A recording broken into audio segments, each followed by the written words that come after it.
Le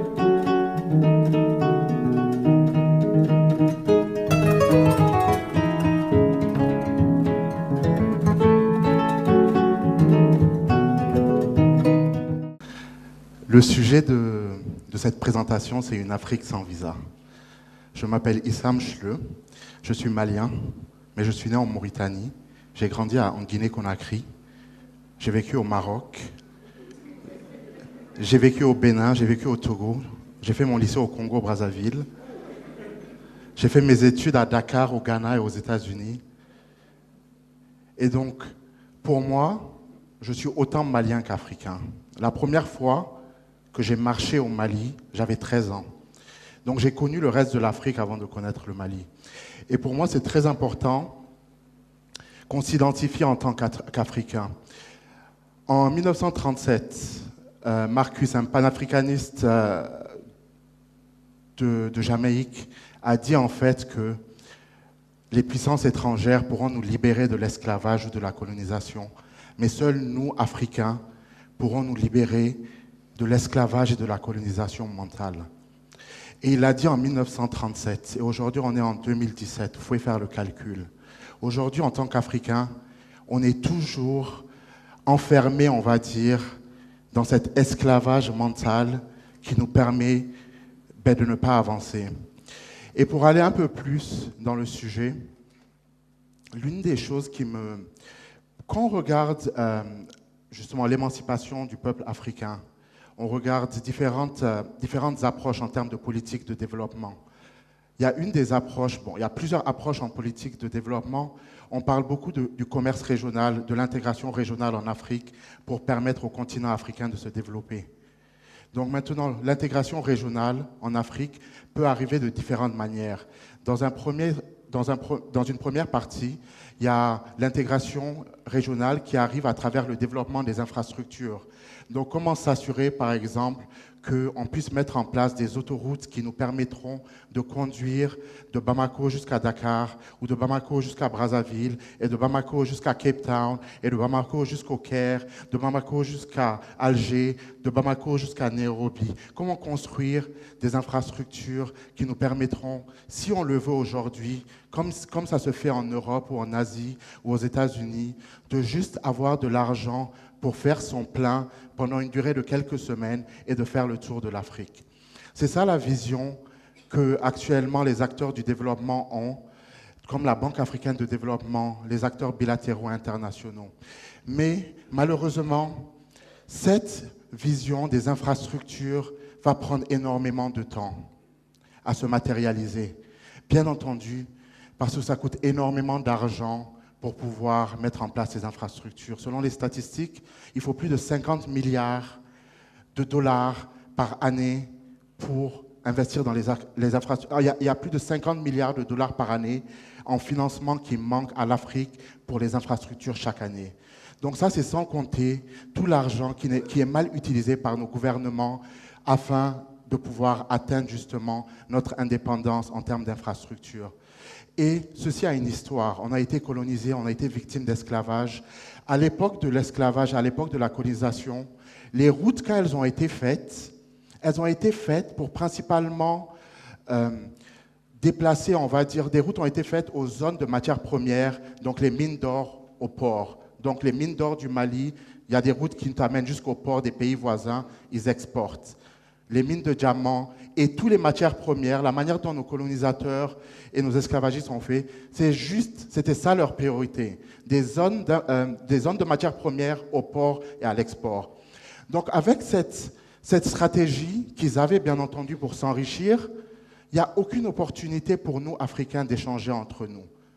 Donc il faut totalement changer la donne pour qu'on puisse arriver à ce point de changement par rapport justement au développement. Mais maintenant, quand on regarde le développement, il y a un point, il y a une politique de développement qui est tellement simple à mettre en place, mais qui aura un impact géant sur le développement, c'est une Afrique sans visa. C'est un truc aussi simple que ça. Une Afrique sans visa, un Africain, moi en tant que Malien, je peux aller dans n'importe quel pays en Afrique sans visa. C'est tout à fait normal, mais c'est un gros problème. Aujourd'hui, selon les statistiques, 55% des Africains ne peuvent pas se déplacer pour aller dans un autre pays sans avoir de visa. Sachant que malheureusement, il y a un grand nombre de nos confrères européens, occidentaux, qui, eux, ont des visas à l'arrivée.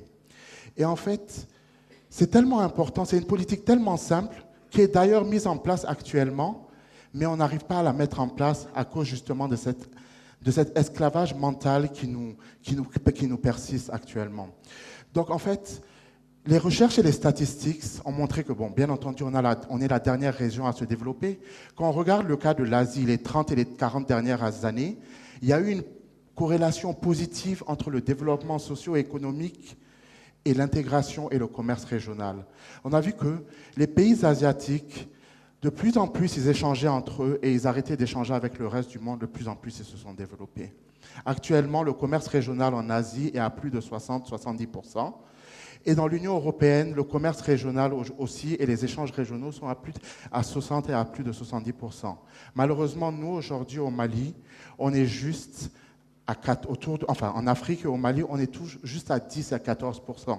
La majorité de nos échanges, c'est des matières premières qu'on continue à produire et continue à vendre au reste du monde.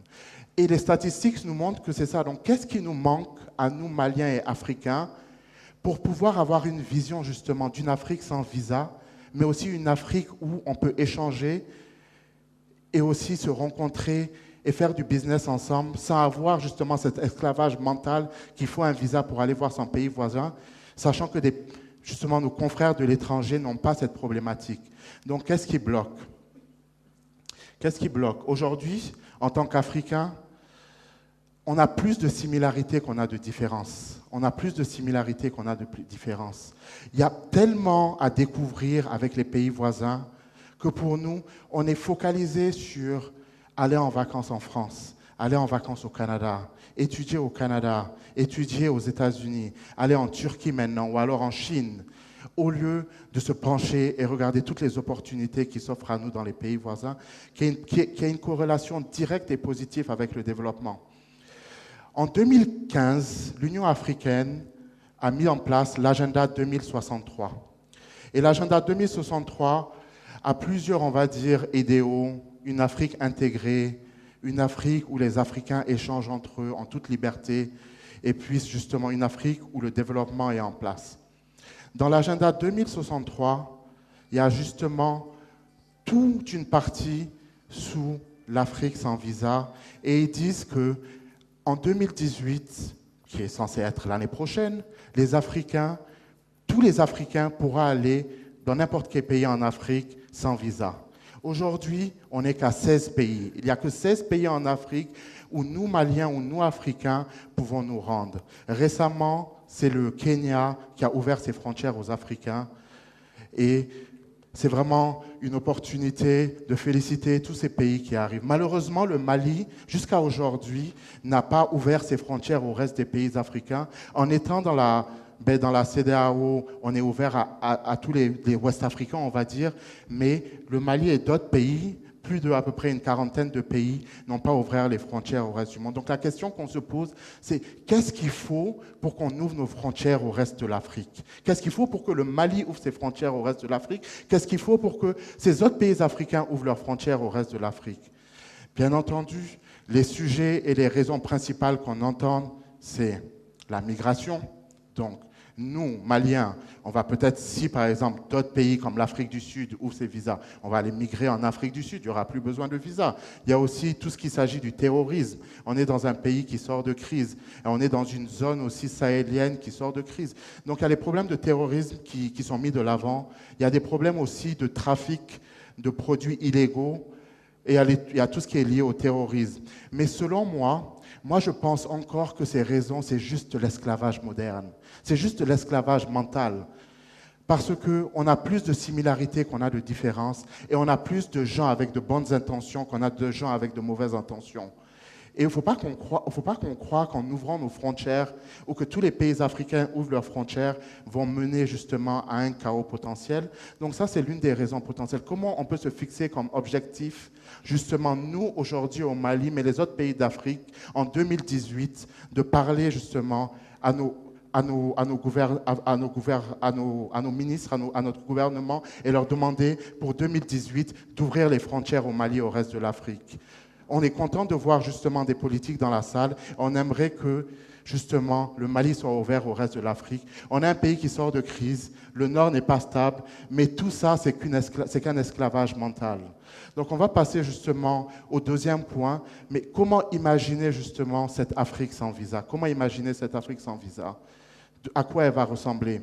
Aujourd'hui, je suis là et je peux vous dire que les circonstances ont fait que on m'a offert un joli boubou et j'avais besoin de porter un habit pour venir me rendre à cet événement et j'ai dû porter un boubou. Mais Dieu seul sait que je ne suis pas fier de l'habit que je porte aujourd'hui. Il est produit en Europe et il est revenu, on nous le ramène en Afrique et on nous le vend à un prix 3 fois plus cher.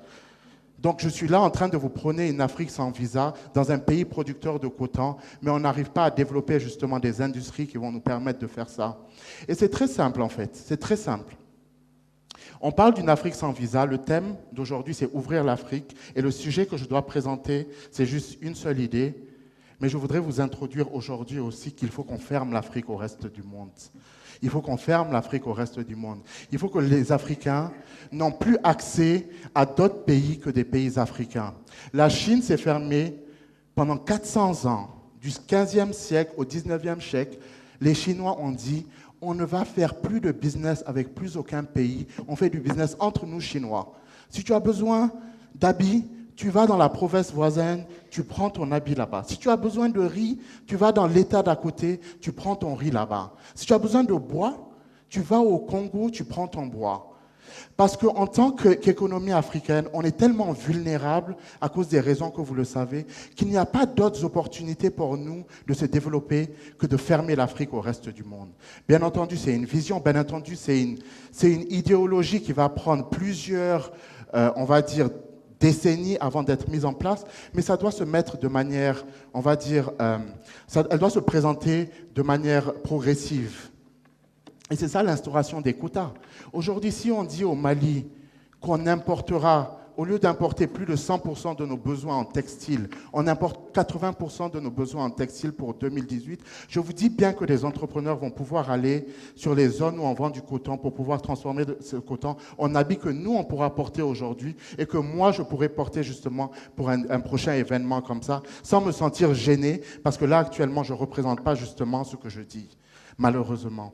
Donc c'est vraiment essayer de voir comment, non seulement d'une première partie, il faut qu'on se batte en tant qu'Africaine pour ouvrir justement l'Afrique aux Africains, parce que c'est qu'un esclavage mental, parce que nos confrères occidentaux, ils ont cette opportunité. Et nous, on ne sait pas quel type d'occidentaux viennent en Afrique. On s'en fout du moment qu'il est occidentaux et ils viennent en Afrique. Ça peut être quelqu'un qui a fait 15 ans en prison, 10 ans en prison, et s'il y a des exemples comme ça tous les jours.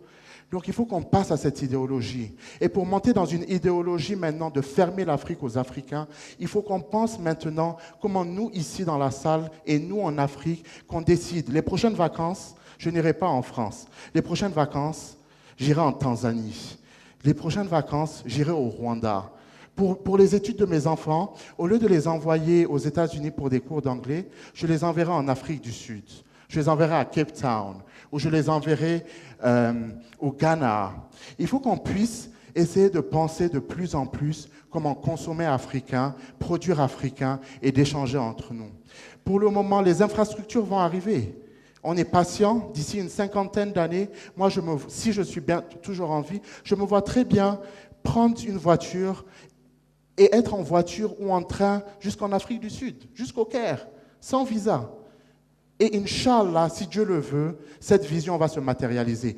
Mais pour que cette vision se matérialise, il faut que nous-mêmes, on puisse savoir vivre entre nous, Africains.